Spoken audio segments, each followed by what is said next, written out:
So give it a second. All right, should start up in just a moment.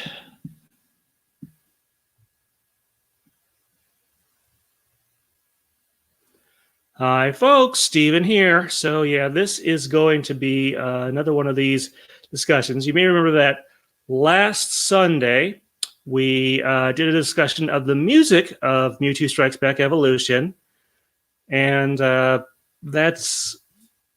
went quite well, I suppose, because we went not really overtime, but we ran out of time, and we couldn't do our usual movie discussion. We usually do a movie discussion of the film itself, and there's a lot to talk about here in regards to the CG and also some of the other art assets and stuff like that. And we'll be talking about all of that, what changes we liked or didn't like, what we did with the let's see what we did with the I think whether we thought this should have gotten a wider release or something like that. The Netflix, we'll have to caveat that just a little bit due to some recent events. So we'll explain that when we get to it, but you can probably guess what that's centered around. Yeah. I think the conclusion we may get to is that Pokemon may have made the right decision for something they could not have possibly foreseen. And we'll also be talking about that. If you do have comments in there, please do let us know and try and pepper those in there. We'll try and work those in. Just a reminder, our next discussion is going to be Pokemon Puzzle League for the N64. That came out, I believe, in the summer or early fall of 2000. It's the next to last Gen 1 side game. The only thing after that, I believe, is Hey You Pikachu, and then we go into the very small number of Gen 2 side games. There aren't going to be a ton of those out there. And then, so we may do a break in between those, and then we'll figure out what we're going to do. We might do a couple side episodes for between Gen 2 and Gen 3. Gen 3, much more prolific in terms of side games. There's Pinball Ruby and Sapphire. There's Pokemon Coliseum, Pokemon Channel, Pokemon XD. Let's see, I think there's a Troze game. The game goes into the DS era. There's the first Ranger game. If we really want to, I suppose we could try and talk about the Pokemon Mini. I have one somewhere around here, I believe. And a couple other things. So much more to talk about during Gen 3 in terms of side games. Gen 4, and at a certain point, we'll also have to start bringing in like the mobile stuff and stuff like that. So this will take us, I think, well into next year, and that should keep us busy. And by then we'll have the next animated film in some capacity. By the way, if you're in the chat room, please let us know if you can hear us. My computer is not producing, my monitoring computer over here. I have the actual broadcast computer on my left.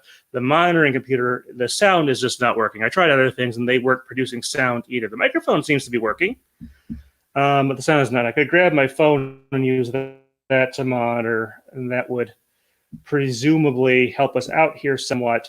But they were a bit stuck at the moment. But yeah, so that's what you can expect going forward from the channel. We'll also kind of be talking about whether you'd want to see more movies remade or original movies done in this style going forward. We'll kind of see how that works. Yeah, so with that being said, let's get some of our stuff going here. I'm going to boot up my recorders so that I have stuff there. Let's see what we got there. Okay, those both look good. That low sensitivity.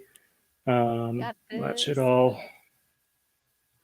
Our volume levels should be a little bit closer. They were okay for the Sunday discussion, assuming our audio is actually coming through, which I believe it is. I can hear Ann because this broadcasts her audio over to me. But let's see here. And things of that nature. But it doesn't do everything there. But Yeah, so we're going to get started. It looks like there isn't anyone else in the lobby at the moment, but I'm sure we'll hopefully attract some folks soon. Thanks to everyone who came in last week for our regular discussion, by the way. That was very nice of you on a day where you lost an hour because it was spring ahead. I think in Europe and other places, that's still a few weeks away. But let's see here. Let me hit record on that. Let's see here. Oh, right. Yeah, I need to test it when I'm up close to it. That looks good. Go ahead and hit record on the other one so I can capture a separate feed of Anne's audio, but she'll also be recording her own. Yep. But as per usual, we're going to be leave a little bit of silence, and then I'll do an introduction for our bonus segment. So give me a second here. Usually, so, excuse me. Remember, if you have any comments, go ahead and toss those into the chat. We'll try and work those in.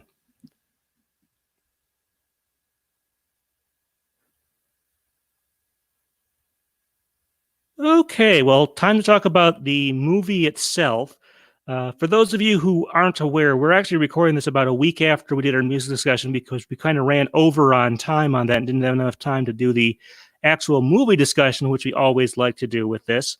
So a little bit of time has passed, and I've taken care of a few things here. I actually went back and watched the original movie yesterday, the day before we recorded this. It was actually on Pokemon TV, although I have plenty of other ways I could watch it on Blu-ray and DVD and stuff like that. So I wasn't lacking in that regard. So we'll be able to do maybe a better comparison there. But we're going to talk about the movie itself. We're going to talk obviously about the CGI. We're going to talk about sort of some of the script changes from the original dub version. And we're also going to talk about, would we want to see more movies like this? This movie get sort of the release we kind of wanted / it should have, and kind of all that fun stuff there.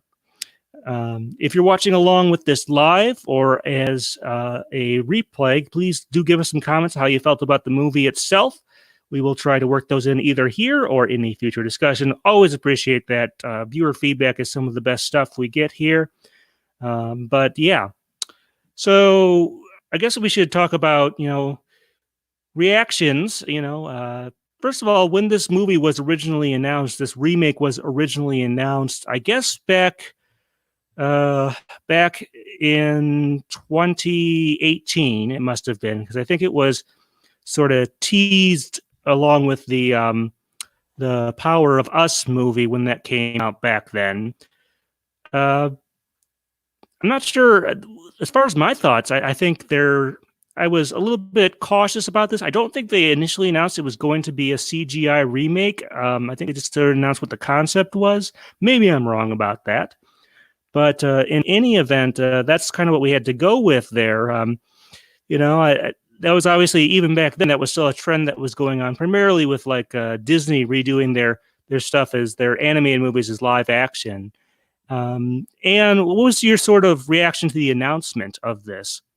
Kind of in the same way I react to most of the Disney live actions, is that I'm optimistic. I want it to be good, but I'm cautious. Like, I don't necessarily know that we always need to have those stories retold when they already exist in a beloved medium. So we just didn't have enough information to really form much of an opinion one way or the other. We just kind of knew it was happening, but what to expect for a long time, like almost right up until it released, we didn't know a ton of info. That's definitely the case. I think at some point they did, like, it leaked out or whatever, that it was going to be CG, but I think our first actual look at the CG was in very early 2019. There was a trailer / some pictures that came out and stuff like that. I know that a lot of folks compared it to like Robot Chicken and stuff like that, but this was actually done by OLM's digital CG studio. And it's worth noting that in Japan, the term anime really refers to any sort of animation, whether that's Western or Eastern, or whether it's hand-drawn style or claymation or CG. That is all anime. Here in America, we generally use it to refer to Eastern animation with a trend towards the hand-drawn style. But yeah, I just wanted to toss that in there quick. But I was interested. I wasn't super blown away by it or anything, but I was interested to see what it would look like in motion. Anne, did you have a similar reaction or something different there? Kind of the same. Interested, a little, just a lot of unknowns. So curiosity, definitely. Like, I remember I was not especially impressed when I first saw like the first glimpses of the CG, which kind of like added to my idea of like, well, what are they gonna do that's different and meaningful? Like, do we really need to retell this story? Um, I mean, I don't know if we're talking about how we actually felt when we saw the movie proper yet, but yeah, that was my. It's kind of the same thing. It's just like I just don't know enough to form an opinion, but I know enough that I'm not. I'm curious, but not necessarily excited. Yeah, I was sort of holding out judgment. I don't try to do those real snap reactions that they're very prevalent on the internet these days. I guess you could put it that way. Um, Certainly, no loss for those whenever these things come out. There were a number of folks who were very excited at the prospect. I suppose it depends on sort of your how recently you'd seen the original version and your thoughts on CGI/remakes in general. The question always is, well, does this movie need to be made? Well, that's kind of an odd way to put it because no movie technically needs to be made. True. But I guess really the question you're asking is this how redundant is this remake, and stuff like that. But we got a little bit here and there over the year. Obviously, it eventually came out in Japan over the summer, and then there was a very long wait to find out what on earth was going on with the Western release. I kind of figured that this would either be a very large digital event. So you take what Fathom Events had done before and sort of make that even bigger, which I think some of the Pokemon movies they did were pretty big to begin with. Or I thought this would be maybe a wide release, not as big as Detective Pikachu, but sort of getting there. Certainly, maybe 1,000 to 1,500 screens or something like that, something of that nature, depending on where it would go on the calendar. And then finally, we got some hints in December that it might be coming to Netflix, but it was confirmed in January. And of course, it all released last month, about a little over 2 weeks ago from when we were recording this. And that's how it came out there. And then we saw it for reals this time. But going back to the CG, that's obviously the biggest change. And actually seeing it in action and over the course of the movie, what did you think of the CG here? Kind of a mixed bag. The backgrounds are beautiful. The Pokemon are rendered really quite nicely. Like, they're very cute. I like the textures. The humans came off as a little uncanny valley at first, but I eventually kind of warmed up to that design. Honestly, that it was a shot-for-shot remake, like, it was interesting, but it did feel a little redundant. It's like, I'm not sure I need this in my life. And then Team Rocket came out with their song and dance routine, and all was forgiven. So I kind of went through a little bit. By the end, I was on board. I don't know that I necessarily need to watch it again when I already have 90% the same movie in another form. But it charmed me in a lot of different ways. It did a lot of things very well that I wasn't expecting. Yeah, I think what you mentioned there about the Pokemon coming across better than the human characters is definitely a common theme. I mean, there were some folks who were just totally repulsed by the CG just in general. I did take the time to listen to a number of reviews/watch/read a number of reviews on this movie to get sort of a feel both for the overall opinion on the music and just kind of in general. But did want to get let's see, one second here. Let me collect my thoughts. But as far as my own personal opinion, I kind of have to agree with that. I don't know if the humans, everyone has their own idea of what the characters should look like in 3D. There were a lot of comparisons to like what the Pokemon look like in the Smash Brothers series, which I guess is partially fair there, and stuff like that. But it's everyone, and if this. But like I said, everyone has their own opinion of what they should look like, and maybe this did match up, maybe it didn't, or even if it didn't, maybe it was better than what you had in your head, or what there. But everyone's going to kind of have their own reaction. This is not just in music, but just in general, a movie that's not going to be what everyone wanted or expected, even if they wanted it to begin with or were interested.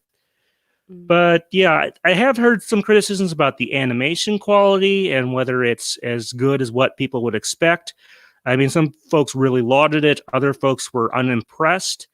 And, it kind of runs the gamut there. I didn't get a good sense of sort of the relative, if there was a sort of a median or average thing about that. For my part, like, I was not impressed in the sense that there are many other countries who do a lot better CGI, but I was impressed because I have never really seen those companies come out of Japan. I've in all my years of watching Japanese television, like CGI cartoons did exist and the like, but like that was not their industry. That's not what Japan is known for. Like they have a live action industry. They're not especially known for that, although it can be quite good. Hand drawn 2D animation is their game. So I was impressed in so much of the animation of this, just because that's not something that I've seen out of Japan a ton. So I'm kind of glad to see that industry and that art form, developing over there, and that those backgrounds were beautiful, like textures were rendered great. Like the problems I have with the humans is strictly design. It's less I don't know, capability, I guess. I suppose some of the movement could be a little smoother, like walking gaits and things, but like I'm kind of in two minds. Like I'm not impressed in the sense that I've seen better out of the world, but I am impressed in that this was a lot better than I was expecting for a country that has not kind of made its mark as we do CG, like say Pixar has in America and the like. Yeah, Pixar is more or less, at least in terms of animation, kind of the gold standard, although I think the other Western CG studios are starting to really approach that. Do you think there are maybe some holdover conventions from hand-drawn Japanese animation that sort of affect how they do their CG?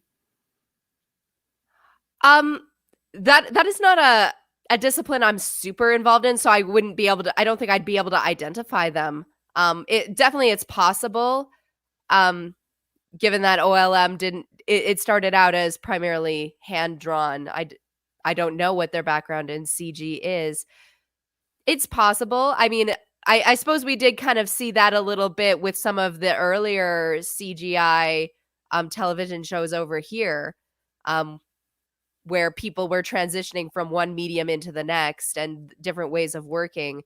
I've definitely heard animators comment that it is a different ballgame between CGI and hand-drawn when you're creating a show. But I don't know enough to identify what those holdovers might have been. Yeah, I get what you're saying with all of that. Yeah, I was just thinking more of the. I was personally thinking more of the limited animation style from hand drawn, and if they maybe don't flourish in the same way in the CG because of that. Anything like that? Possibly. Again, that's something that, not being on the inside, I think it's hard for us to judge. Like what is an instinct you have that doesn't translate, and what is just we didn't have enough budget, or it is definitely possible, though. I see what you're saying. Yeah, I mean, the limited style is more so they can just pump out, 40 some episodes a year of some show that's based on a manga or something like that. The movies always tend to have more detailed animation, More fluid. even Yeah. though a lot of the original version of Pokemon, the first movie, was produced on 16 millimeter and whatnot. It was still more fluidly animated than, say, than the TV show usually is. Okay, I think that covers some of that. Were there any particular Pokemon or other moments that really stood out from an artistic perspective to you? Um, like from an artistic perspective, like visually, I assume you mean. I liked a lot of stuff with Mewtwo at the beginning and the scientists. Um, Again, being that it was shot for shot, it was hard to really appreciate a lot of it because a lot of it was just like, oh, that's a pretty background, or like, oh, Bulbasaur's skin looks really, really textured, but I'm basically watching the same movie. Um, it wasn't until we got to Mewtwo's palace that I was really impressed. And it's the same basic design, but there's something about it rendered in 3D that kind of makes you take a step back. The lighting choices they used were really great. Oh, Pikachu's electric attacks were something that did kind of strike me from the beginning, because like they're so yellow, like almost like nothing realistic about this attack yellow. And there's something about that like overpowering, clearly not real visual impact that made me feel like, yes, that is exactly what it would be like standing next to a Pikachu, just like overwhelm your senses. Like little things like that, but I'm struggling to think of any big moments visually. Most of it revolved around just being in Mewtwo's palace, and that basic design was so detailed, and to see it rendered in 3D like makes me appreciate it all the more. Like there's a lot going on there.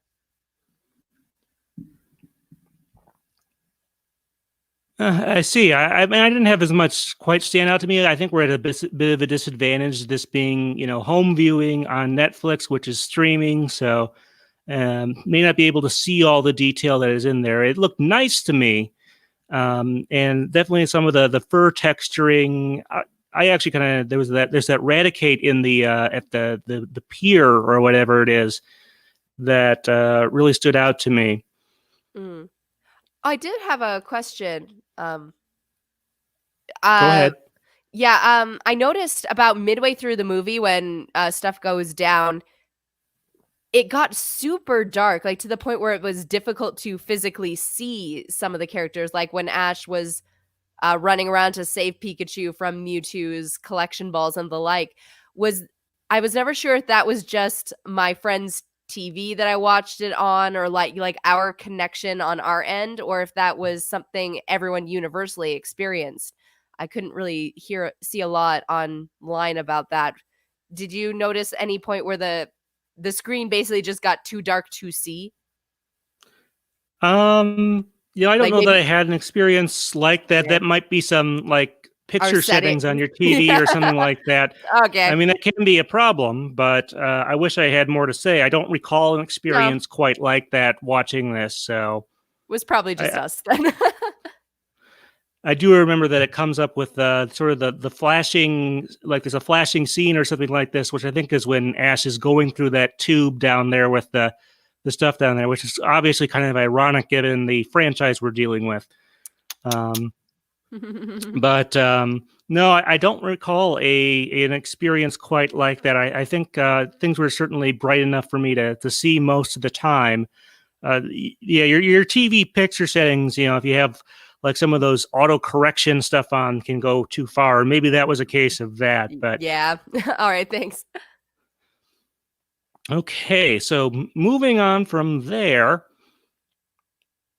um, let's kind of talk about the dialogue changes. Now, this movie, the English dub is generally supposed to be closer to the original Japanese script. There are a few notable exceptions where they definitely kept stuff in from the original English dub. Sort of the most notable one is that in the original Japanese version, Mew makes some comments, some very anti-clone comments in one or two parts, and that's not brought over into this. I don't know if the Japanese audio did that and stuck closer to the original Japanese script in that regard, or what. To be honest, I think that might actually be somewhat of a branding choice. Basically, Mew says some things to Mewtwo about clones being icky and copies and stuff like that. And I think maybe that wasn't the tone they wanted to go with or something like that. It's not how they wanted to depict a mythical Pokemon. That's just a guess on my part, but they did keep that from the original English dub. Outside of that, they did bring in some stuff. Notably, there's a kind of an extended opening, although it's not the full opening that has like Amber and stuff like that.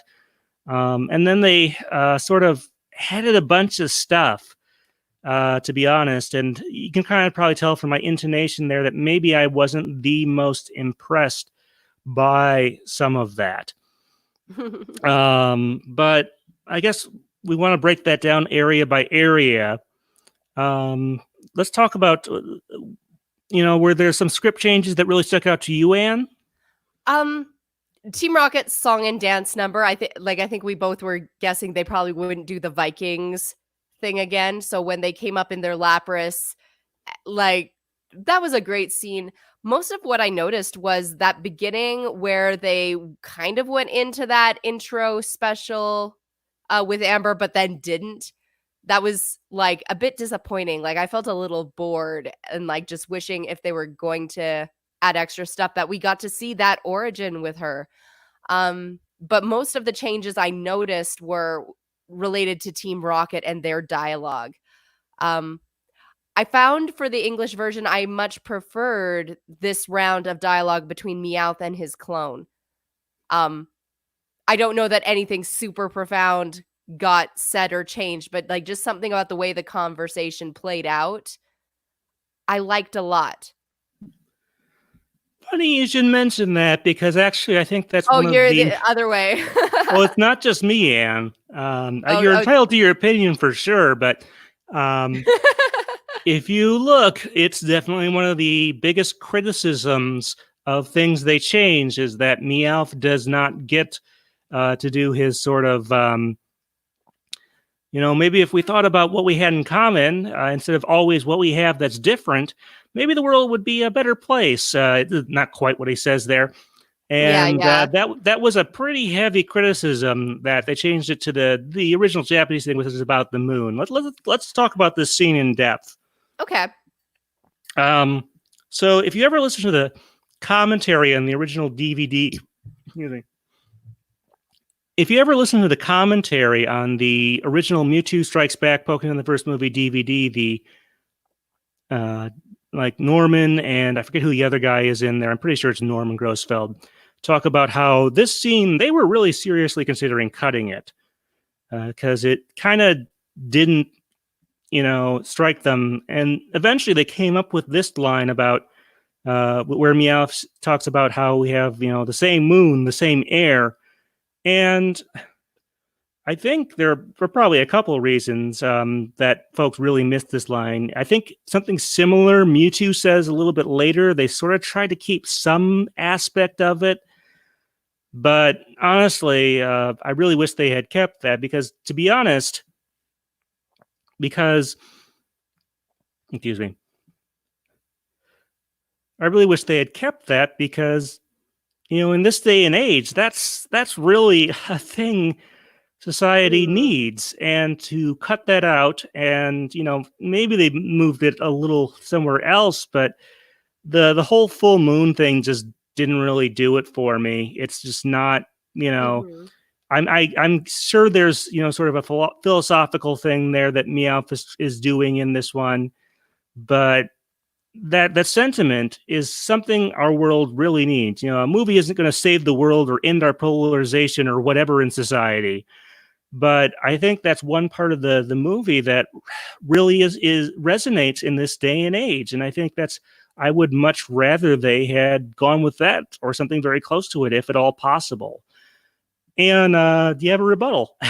Well, I do, but what you say makes a lot of sense. And given that for me, it's either Meowth's line about like we share the same air, the same sky, or it's you lay into the fact that Mew and Mewtwo, despite being exactly the same, hate each other. Like you have to lean into one of those things, and this movie in English did not lean into either. To get that message across, because this movie is dealing with a lot of very socially relevant issues.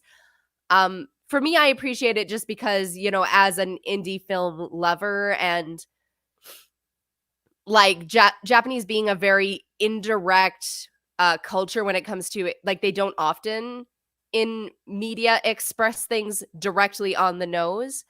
I appreciated that opportunity to philosophize, to think about things deeply and ponder as an adult. Because that is, I think on a different commentary, Norman Grossfield and companions pointed out, like that's something that their culture values in their media, is that ability to come out of the theater and be thinking and pondering and like having those poetical moments. But this is also, at least in English, a film primarily for younger people, and sometimes you do need to have the theme hit home a little bit more directly in our culture, which values that directness. And since Meowth was not direct in that scene, and we also skipped right over, again, Mew and Mewtwo arguing the entire point of the movie in English, yeah, that leaves a gap. And now that I think about it, just because I know what that gap was filled, because I've watched all these movies for 20 years in multiple languages, doesn't mean you didn't drop the ball for the next generation of kids who do not have that background. At the very least, I think, from a broader audience perspective, the English, keeping the same sky, same moon version there would have been good. The other thing I find interesting about it is that the script was adapted by James Carter Cathcart, aka Jimmy Zappi, who is the guy who voices Meowth in the English dub these days.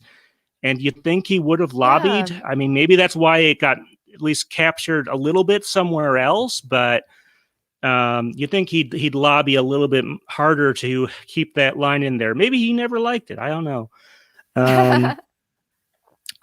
But you said that it's less direct to make you think. That line made me think plenty, as have other lines in other movies. Have made me think a little bit about what's going on and how to apply that more broadly. So I don't think being more direct versus less direct I don't think being more direct versus less direct precludes that possibility. And I guess we should talk about some of the other lines. I mean, they kept the circumstances of one's birth line, but there were other lines that they changed that, maybe they were constrained by the lip flap movements in the CG that are a little more detailed and harder to get around, although they didn't super match things always. But, there were plenty of lines I wanted to be there and weren't. This is a very quotable movie, as a lot of the Pokemon movies are, for good or for mockery, I suppose, in certain cases. But, when the scientist at the beginning, he says, we dreamed of creating the world's greatest or most powerful Pokemon, but he doesn't say, and we succeeded, and and various other changes here and there. Harbor Master. Yeah, her whole speech about the tears of life, I think, got nixed. Yeah, that was something that was, I believe, added in the English dub in '99 to sort of make those tears at the end not just come out of nowhere. So if you think folks criticize that, I suspect it would have been worse without the things there. So and I don't think there's any direct correspondence, but between her and the other characters when she says that. But I definitely get the feeling it's like that's a nice old wives' tale or whatever. Yeah. But You yeah, and her know, line at the end where it's like, it's good to have things clear again. Like, I mean, it never was in the Japanese, so I get why that might be something that got retranslated, but like there was something about that was very touching to me. It might just be my nostalgia talking, but like it made some beautiful moments that I did miss a little bit. okay. Well, let's talk about sort of the extensions. Now, the original first movie is only about 70 or 80 minutes long. They added about 15 to 20 minutes of content. A little bit of that is that stuff at the beginning, but throughout the movie, there are extended versions of scenes and more direction and stuff like that. Um, I'll just kind of make a comparison to another movie here. At times, I did kind of feel like I was watching the director's cut of Wrath of Khan, second Star Trek movie, in that there were some things there that. So this director's cut, obviously, of Wrath of Khan, obviously has additional scenes and extended scenes that explain maybe a few things here and there, like where some of the characters come from and stuff like that. But there wasn't a ton in that thing there that really enhanced the movie or made me feel like I was getting a lot more out of it other than maybe one or two things. And that's kind of the way I feel about this one. Honestly, what I kind of wish they had done is just put the Amber part in and then maybe pick a few places here or there and really think about where they want to add stuff. Like some of the things they added is that the water Pokemon trainer, he goes through and watches. They extend that scene where all of his Pokemon are getting captured by Mewtwo's, evil Pokeballs or whatever. He calls them out by name. Oh, and by the way, he mistakes his Seadra for a Kingdra, which is they fixed two wrong names, but they added one back in. So I guess it's a net positive. But I just want to point that out. And that scene in general, and the battles are a little bit longer, which isn't terrible in and of itself, but the stuff they added didn't really seem to. None of it was so special that I went, "Oh, I'm really glad they added that," or that gave more depth to this scene or whatever. So I don't think I hated it, but I don't think it really enhanced it either. And what were your thoughts? Well, this is a movie that, much as I love it, it's not my favorite Pokemon movie. And one of those reasons is there are a lot of things that I think could be trimmed down. I mean, we'd be going through with a fine-tooth comb to find all the places where, but there's a few things in here that I think are a little bit superfluous or go on a little bit long. So I'm with you. Like, I would have loved to have Amber as part of this. Like, that whole scene, I think, could have added a lot of meaning to the movie and emotional depth. And then they could have gone through a lot of this movie and maybe edited a few things out for time, especially since the first time I saw this movie, the original version, I felt like Ash and Mewtwo kind of shared dual protagonist duties. So I did, but this time around, they leaned heavily into this is Mewtwo's story. And I really got that impression so much more from this version. And with that being the case, 90% of the stuff happening with Ash, particularly before he gets to New Island, is kind of superfluous. I think there is a lot that could be done to have changed some of those scenes or just straight up trimmed them down to the stuff that's most important to the narrative, and like how he contrasts to Mewtwo and his story. Like I did not need extended things. I needed things cut, I think, to really enjoy this. The only exception would be things like Amber that further the story that's actually being told. Yeah, as far as like the original US theatrical release, I suspect the Amber scene was cut either to reduce the time of the movie or to maybe avoid a PG rating, because it is kind of one of the darker parts of the movie when you see that going on, or test audiences didn't like it or something. But but I think it would have made a good addition here. And I kind of agree with you. As far as like cuts to the original movie, I would have cut down a little bit of the repeating of the like moral lesson that fighting is bad, or I would have changed those lines to give more distinction between what's going on in the movie and what's a regular Pokemon battle with rules and stuff like that is, how those two things are different. And those were kind of the main changes I would make. I suppose there's one scene they tried to put in a nice little joke in there to the longtime fans, but I really felt was kind of unnecessary and honestly kind of a bad idea. This is where, Brock, obviously he likes women, and they added in a part where he sort of, I think the female trainer, I forget her name, the one with the Blastoise, where he kind of,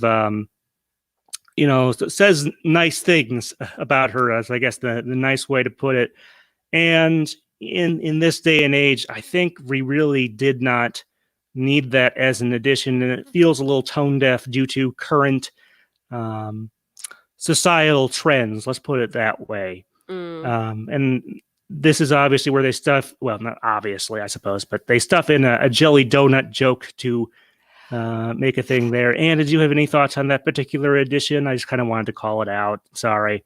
Like, I've been over the jelly donut argument since I was like 14.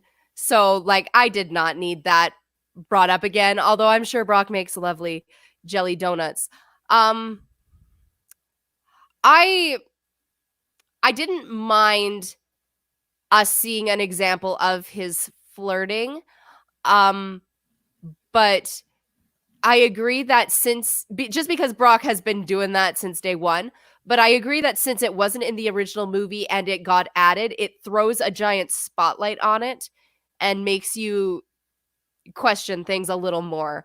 I certainly think there is a way to appreciate Brock's character. I actually am not sure what he said in English. But I was watching it. I had switched over to Japanese at that point. I think there's definitely ways to handle Brock and that particular trait of his that are not offensive, but knowing that it was added in a place where it wasn't, where it didn't feel like it was needed the first time around, but now we do. I'm not sure. Like it does make you think about things. It didn't offend me on any level necessarily to have it there, but there are, just because that's how a character acts all the time doesn't necessarily mean it's not worth examining and maybe changing, because there are people who decide how a character acts.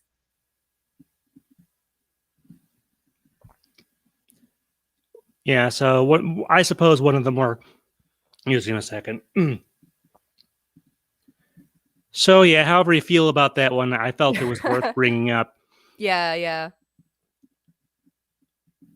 Do you have any other thoughts on this as kind of an overall package in terms of additions, deletions, and changes? As far as additions, deletion, changes, there were a lot of moments that I expected them to give a little more weight to, and they didn't. And maybe sometimes that's a positive, because I think when you're revisiting nostalgia like this, you can get a little overindulgent.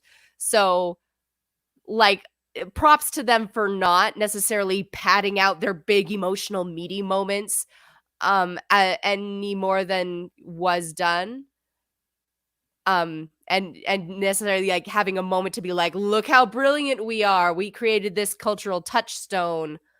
And kind of wearing out their welcome a little bit with it. It's hard to explain what I'm going for, but like things that I think are an easy trap to fall into to kind of self-congratulate and maybe milk some of the previous glory were not taken as much as they could have been. And I really was impressed by that. I was sad that the actual moment where Ash is like petrified and Pikachu runs out into the center and, freaks out basically.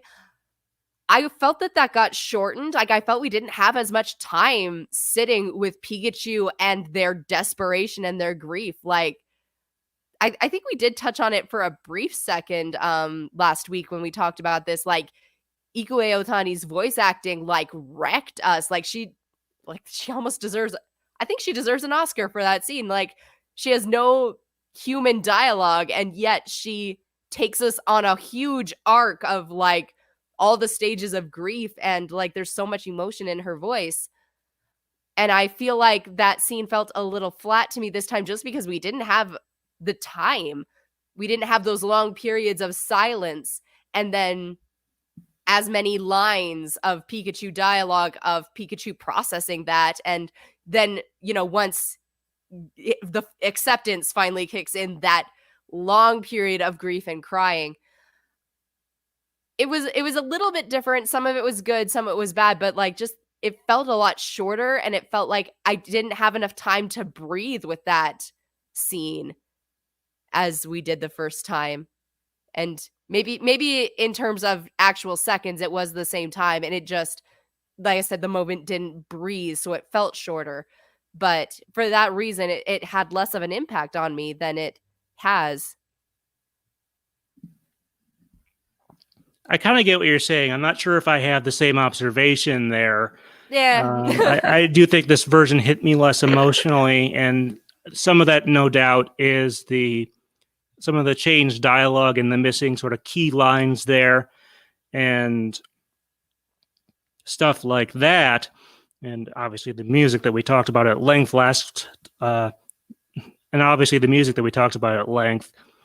Mm. But the original, when I watched it again last night, hit me pretty well, especially for a movie I did not like the first time I saw it, as I mentioned in our music discussion. But yeah, I don't feel like any of the changes, nothing was particularly revelatory to me.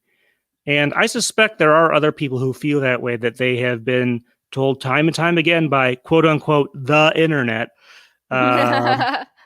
which is one big monolith, of course, that you need to get as close as you can to the Japanese version because you will get so much of a better experience out of it. And I'm sure that's true for some folks. And, you're not going to say you're terrible people or you're absolutely wrong about that. But, this is all a matter of opinion. And I'm sure for a lot of folks, they were a little bit puzzled by this remake and did not get the revelatory experience that they thought they might. And I think I'm kind of in that boat. To get the revelatory experience, you'd have to actually be close to the Japanese dialogue at the moments it mattered, and they weren't. So there's that.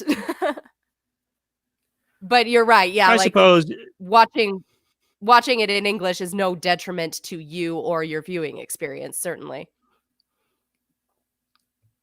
I get what you're saying there, that yes, you can obviously get closer and closer to it, but even knowing some of the stuff they didn't change, it still wasn't, some sort of amazing. Yeah, if you were expecting me to have a reaction that 4Kids, they did an awful job back then they obfuscated everything, yeah. I really kind of feel like it's almost the opposite for me, that they made a clearer, more focused movie, and maybe the Japanese style is more what folks, and maybe the Japanese style is more what a lot of folks wanted. But for me, it just kind of came across as less clear, not nuanced, but just kind of muddy. I think that's fair. And I agree with you. They definitely made a very focused movie, and one that played to the storytelling style over here. Like, they definitely were true to the spirit of what that movie was trying to elicit in us and what it was about, and told it in a way that kids in our generation would respond to.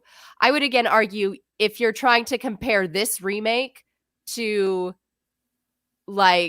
say that this remake was more in the Japanese style, I highly disagree. Because again, for that to be true, you'd actually have to translate it, right?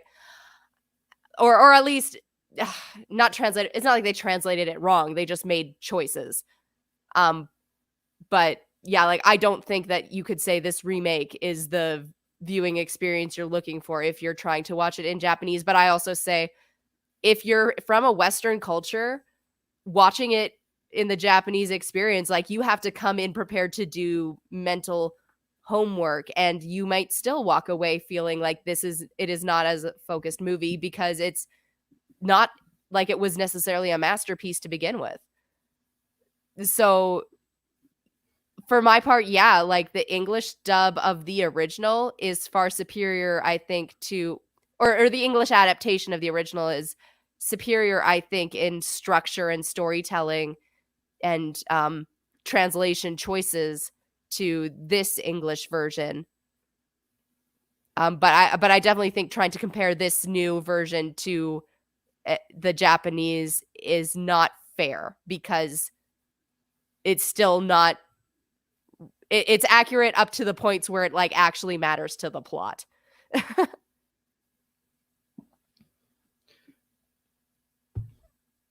Yeah, I mean that's certainly a way of looking at it. But you know, if you were one of those diehard fans, and I'm not saying you're a terrible person or anything like that, who you know really doesn't like the 4Kids version from '99 and stuff like that, you should at least try and figure out why there are a lot of folks who did and still do. And I think there is something to be said for meeting your audience, you know, part way, which is kind of what the 4Kids dub did. Was it perfect? Well, I don't know if we can even come up with a consistent definition on that one.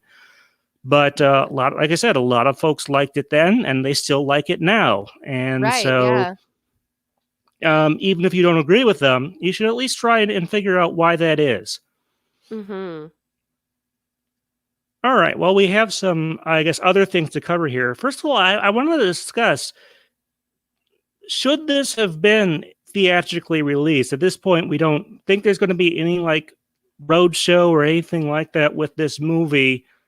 Now, of course, given the time we're recording this in the middle of March 2020, there is, just a little bit of a public health crisis going on. But for the purposes of deciding whether this should have been theatrically released, we're going to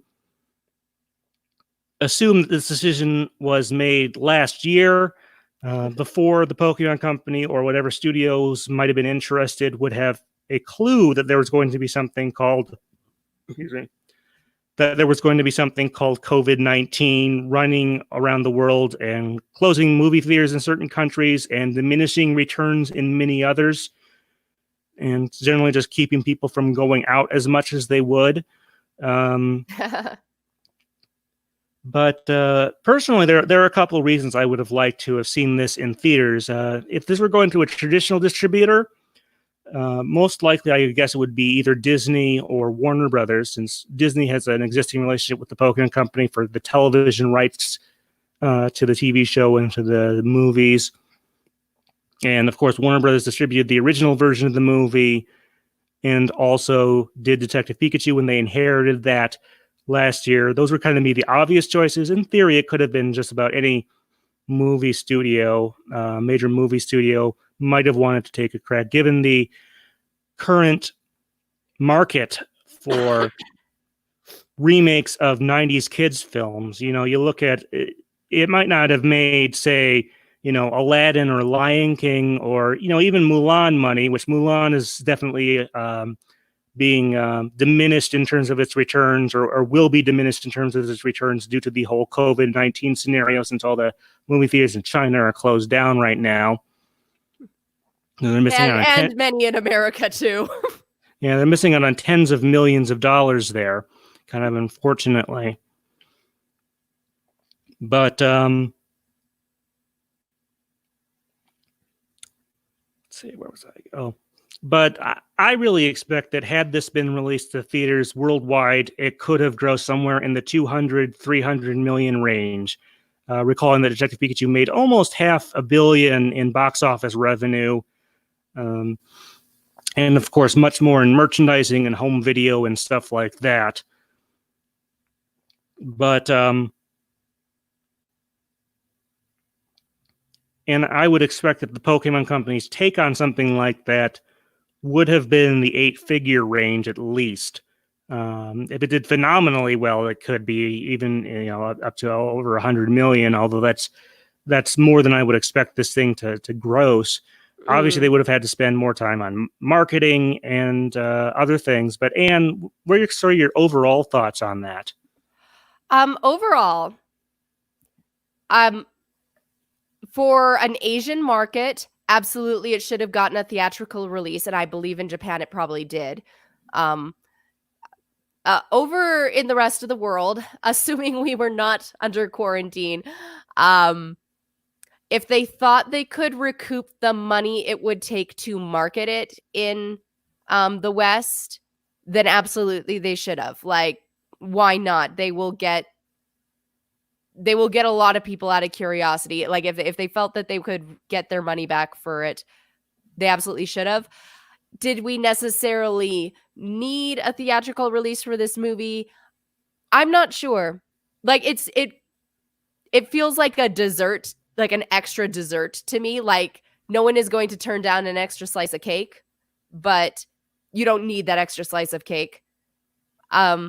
So I don't feel super strongly about it. Like, again, if they thought they could get their money back, it's a fun movie. Going to the theaters is always fun, but just because for our generation who has kind of already seen this movie and was a little hesitant about it to begin with, I feel like a big theatrical movie for this, like, almost is too much. But again, for the young kids who this is kind of brand new, like many of them like have never even seen the original, that is a big fun experience for them. So it's like, if they feel that it could bring back their marketing money, then they should go for it. For my part, personally, I don't think I needed to see it in theaters. I'm very happy to have watched it at home on streaming. I get what you're saying there, but there are also a few technical reasons I think I would have liked to see this in theaters. First of all, Pokemon movies always better with a crowd/live audience, and that would have been a lot of fun with this. Some of my best experiences with movies, actually my best experience ever with a movie in theaters, in terms of how much I enjoyed just being with other people and seeing it, is Pokemon 2000. That really enhanced that movie, and is one of the reasons why it's my favorite Pokemon movie. I also tend to suspect that had this gone through a more traditional movie distributor, not that Netflix doesn't do theatrical runs, they absolutely do for some of their movies. And, even if they were doing it this way, they certainly could have made a little bit of extra change that way. But I kind of suspect that had this gone through Disney or Warner Brothers, that they would have probably reshaped it a bit to get it to be honestly closer to the original English version. They probably would have done more musically that got it closer to that. Certainly they would have had the money to get, Blessed Union of Souls and even Christina Aguilera to reprise some of their stuff like she is doing for the Mulan remake and things like that. So I think I might have liked that remake more. They may even have been able to put in money to tweaking some of the CG, either to make the lip movements match the English dub better, and maybe even for a few other languages and stuff like that. Or they would have, tidied up some of the animation and stuff. They might have sent consultants over to tweak a few things. Not totally redo it, but maybe fix some of the weaker scenes if they felt that those were out there and stuff like that. So that would have certainly been one advantage. I have one or two other ideas, but Anne, any thoughts on those? I'm not super thrilled with the idea of them tweaking the animation. So, nah. But no, you bring a good point about, like, they probably would have done different things musically, and maybe we would have gotten Christina Aguilera back. Things. Who knows how things differently could have shaken down if they'd have gone with a different distributor. Obviously, if a different distributor changed the nature of the movie we got, that changes my opinion of whether or not this movie should have been seen in theaters. I think you were talking before recording as well about like this movie in 3D and getting a theatrical run, we'd have been able to experience that possibly. So there are definitely some good points that could have come out of it. I'm just not as enthused about them as you seem to be. Sorry. That's okay. That's why we do these discussions. But yeah, the stereoscopic 3D, there are a couple of spots that even watching in 2D, I could tell were kind of 3D pandering. Like when Psyduck gets hit by the evil Pokeball, it flies up very close to the camera there, and you can, as a sort of thing that says, yes, this is in 3D, because I have to assume when this was in fact shown in Japan that they did have at least some 3D stereoscopic showings. That seems to be sort of the mainstay of what's keeping 3D in movie theaters, even though in the home it's kind of disappeared. So there's definitely that. I do kind of suspect that. I also kind of wanted to mention the whole thing about redoing some of it, because that's kind of in line with the original distribution. It is true. This is true. They did some of the stuff they added. Like if you look at the Pokemon the first movie in the 99 dub, occasionally it'll get a little bit sharper, and that's because they redid some of the stuff. Kind of initially for Japan, but also for the Western theatrical release to make those clouds around new islands, make those look better, and do some more perspective type stuff, and like the bubble beam that comes out of Squirtle in the opening sequence. All that stuff was added in, sort of a just in time special edition, I guess you might want to call it. That's cool. And if they redid some of the CG or spruced it up a little bit, that would kind of repeated that. And I was kind of hoping that just for the parallelism. But I do kind of suspect that it would not have been cheap to put this out, but it would not have been super expensive either. It would have been lower risk than, say, if they had, it would not have cost them nearly as much as making like Detective Pikachu. Or things like that. That the marketing, yes, that would have been probably tens of millions of dollars, and some of the rework that might have cost $10-20 million. But even then, their budget is still considerably lower. And at the very least, I think even with the virus outbreak, they probably would have at least broken even, if not made some more money there. It really depends when it was released. I did look in late last year at some possibilities when we didn't know which studio it was going through. I was thinking July or August. And curiously, at the end of this year, there was a slot that was Warner Bros. Has a Tom and Jerry movie coming out in December that they moved up from early 2021. And part of me wonders if that was a slot they were kind of reserving there. As far as, like I said, the whole COVID-19 scenario, it would certainly, the main thrust would almost certainly be over, if not by the summer, by the end of the year, although there might be a little bit of an echo of it reemerging for a little while at a somewhat lower rate, based on some stuff I've listened to, some podcasts and stuff like that. But yeah, I really do feel like there was a missed opportunity here, and it seems like you're not as, I don't know if miffed is the right word, but bothered by the road not taken here. And as I kind of said earlier, I think it's possible the Pokemon Company made the right decision for reasons they could not have foreseen. At the very least, they made a less risky decision based on what we know now. And for all of us who are kind of stuck at home, especially those who are stuck at home for long periods of time with young children and like everything is closed, I think it's very nice to have a movie like Pokemon that is fresh and new on streaming, like to just kind of take the edge off a little bit. So, it may have all worked out as well as it possibly could have for this situation. So yeah, it does kind of sound like I wanted what would probably be the more commercially successful version of this. It's kind of what was into my interest there, and you were kind of more happy with what we got here.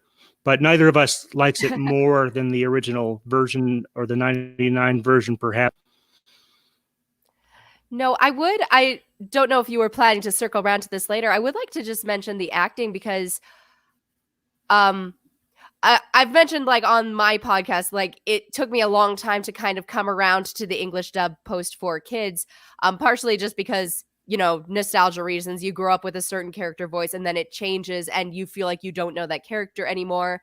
Some of it is legit acting choices that I've just never really agreed with.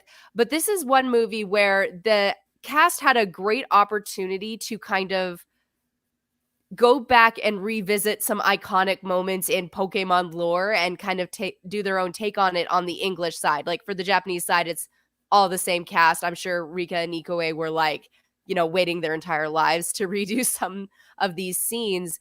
And as an actor, like that's a wonderful moment when you can kind of go back to something you've done before and attack it with like your hindsight and your renewed experience. And for the cast of the English dub who had not gotten to do it, I think it's a really great opportunity for them. And it like brought out a lot of the things in Ash's character from Sarah Natacheni, who does Ash now, that I had not seen when she took over in kind of late advanced generation to Sinnoh, where Ash was in a particular point of development. And when she came in, it was so different from what Veronica and Rika were doing that I was just like, no. But having her now and all her experience through Kalos and Sun and Moon, and now coming back to do this movie, I found myself really responding to a lot of the acting choices she was making with the character, and kind of highlighting the things about Ash that I love were also coming out in her performance as well. So I started to really grow into her, and I think that's worth pointing out. Like, even though I don't feel that I needed this movie to exist, I think for the younger generation of Pokemon fans, those who would be influenced by acting and actor portrayals, and for the cast themselves, this is a very special opportunity. And brought out some different things out of those actors that they may not have otherwise gotten the chance to experience. There were a lot of words. Sorry, I don't think they were all in order. But like as an actor, this is a fascinating opportunity for me. And for my appreciation for the current English voice actors, it really paid off. Like a lot of them had some really great performances of old material that I'm familiar with that struck me in new ways. Well, you know, I don't think I ever had as much trouble adjusting to the voice actor change, thanks to not only a certain Australian rock group, but also other changes in other cartoons as I've grown up. I think English changes are just a little less common, or whatever you want to say there. To be honest, as far as Ash, I was a little bit put off hearing him in this, just because the Ash we get in the first movie is not. I always feel like the voice actor change makes a little more sense to me for Ash, just because he sounds a bit more mature, and having that happen later in the series, I think actually kind of works in there for me. Mm. Whereas having him redo this movie is definitely kind of going backwards, which I guess he kind of did with I Choose You, but somehow, I don't know, it didn't ruin the movie or anything. Maybe diminished it a little bit. But as far as the voice acting, a lot of folks were not super happy with Misty, which I believe is done by Michelle Knotts, who also does Jessie, and presumably was hired on her ability to do a very close Jessie to Rachel Lewis', and does not do quite as close a Misty for whatever reason.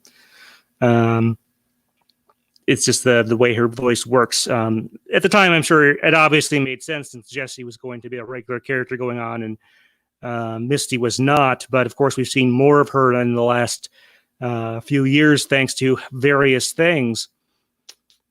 But there is definitely one other question I want to talk about with this. It's kind of a two-parter. First of all, are there other Pokemon movies you would want to see remade in 3D and redubbed and all that stuff like we got here? Would you want to see, I guess the commercially the most viable remake would be Pokemon 2000, The Power of One. Is that something you would be interested in or not? Absolutely not, for two reasons. One, I don't need to see The Power of One done in this treatment just because we've had it, and then we've also had The Power of Us. I don't need to see that story, that setting, those ideas a third time. Like at all. I definitely don't need to see it rendered in this style of CG. I do think the backgrounds and the color palette would be phenomenal. But that movie is such a work of visual art. I don't want to see it redone. I don't think it needs to be. I would be interested in seeing a different Pokemon story, like just come up with an original script and animate it in this CG style. I would be interested in that. Even if they set it in like an ocean theme with a Lugia, but I do not need to see Pokemon 2000 redone. Yeah, that was kind of going to be my second question. Is whether you would want to see original stuff, which I would also be interested in an original story. Now, I guess I'll have to have it both ways with Pokemon 2000. Now, regardless of what they put out, I would almost certainly watch it if they did a CGI remake of Pokemon 2000. However, if they gave it the same musical treatment as what they did here with Pokemon the first movie, if you think they got complaints about not having Brother My Brother or the original score or We're a Miracle or Don't Say You Love Me, it's pretty easy to imagine the level of complaints they will get if they don't have some version. I'm not expecting them to bring Donna Summer back from the dead. But if they don't have some version of The Power of One, if they don't use the English version of Lugia's theme, yeah, they kind of got away with using the Japanese version in The Power of Us. But to be honest, you can call, them ignorant if you want, but I assume if they tried to pull that with a remake of The Power of One, they would get a lot of folks to say, oh, they were too cheap to get the musical rights to Lugia's theme, so they had to use this substitute. Even though if it were based on the original Japanese version, they would get that criticism. And I think we would take something that was a knock for a lot of people. There were some folks where the lack of the music difference on this one, on Mewtwo Strikes Back Evolution, ruined it for them. But I think we'd see a much more negative reaction if they try and pull the same thing on The Power of One. And if anyone from the Pokemon Company is listening, heed my warning on that, because you will not get away with it there. You will get Lugia's song in English. The English version of that is absolutely beloved, and you will get raked over the coals. And I not that I think you should always back down to social media pressure, because that's where you're going to get the brunt of it. But it's going to hurt you in your wallet, in your pocketbook as well, in terms of how many people want to view/review that movie. I will totally see it if it does, unless somehow it totally turns me off some way. I can virtually guarantee I will watch it.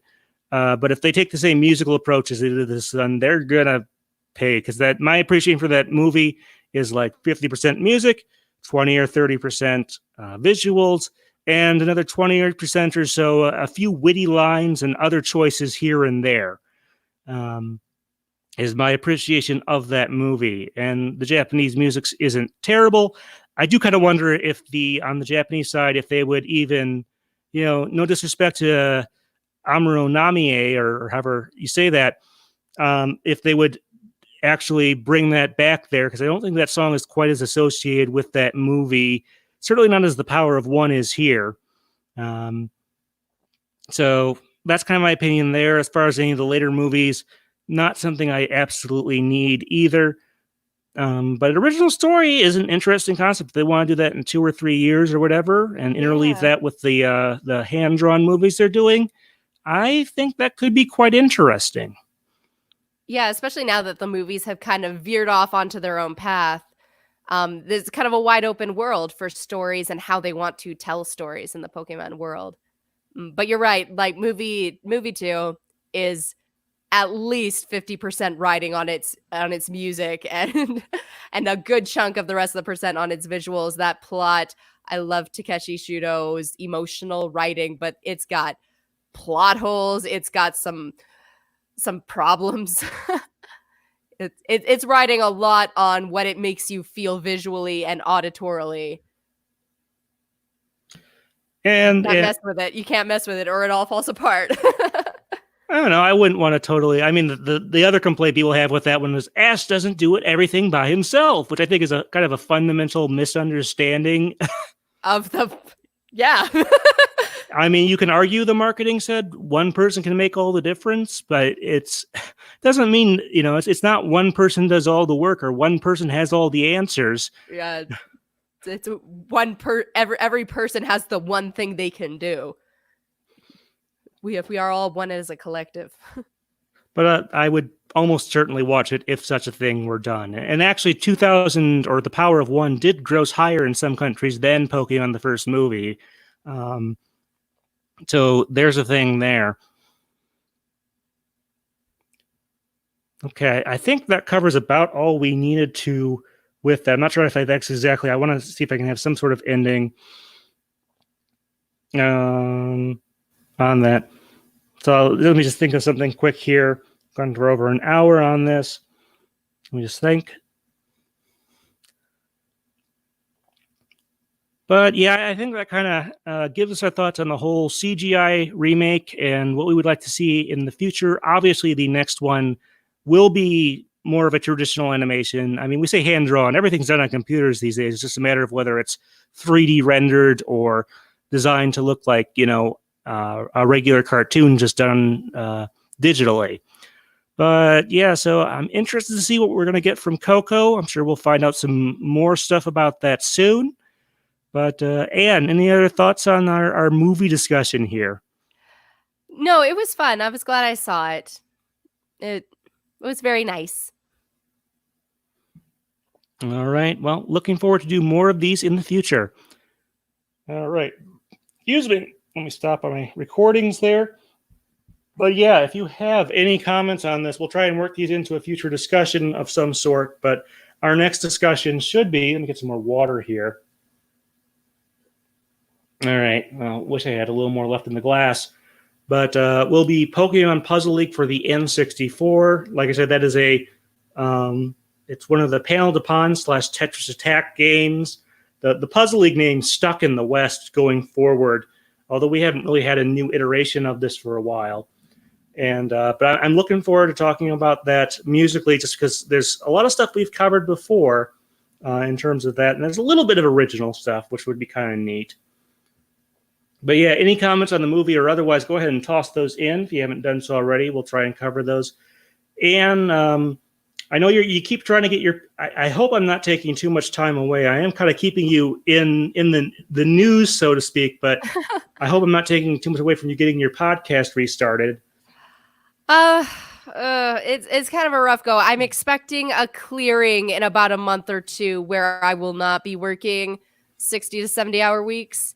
And then I can maybe reorganize my life a little and focus on the podcast. Like, I do appreciate you kind of pressuring me to get out of the cave and do something Pokemon related.